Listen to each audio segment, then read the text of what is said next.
So I just got done watching Kevin's video about setting up a syslog server. And this is actually something I've never set up, so I'm going to show you how easy it is that you can set this up. I do want to give props to this YouTube channel because this is how I figured out how to do it. But we're first going to create two new directories. They're going to be network logs and logs archive. And then we're going to set up the correct groups for both of those directories. After that, we're going to create a new configuration under network/logs.config. And if you want to pause the video, you can look at the configuration here. This sets it up for UDP and TCP, and it also creates a template, so every time a new device connects to it, it automatically creates a new directory for that device. And I have DNS on to hopefully actually pick up the DNS name of that device to help organize it a little bit better. And then there's going to be another configuration.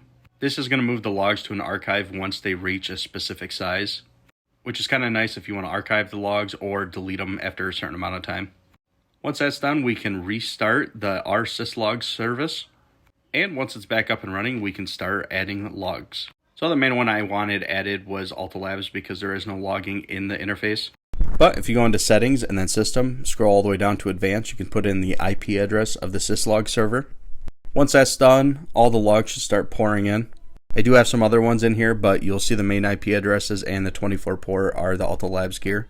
So if we go into the 24 port, we should be able to see some logs in there. And if we look at one of the logs, you can actually see I have an error for my PoE, which I probably should look into a little bit more. But that's pretty much all there is to it, and I hope you enjoyed.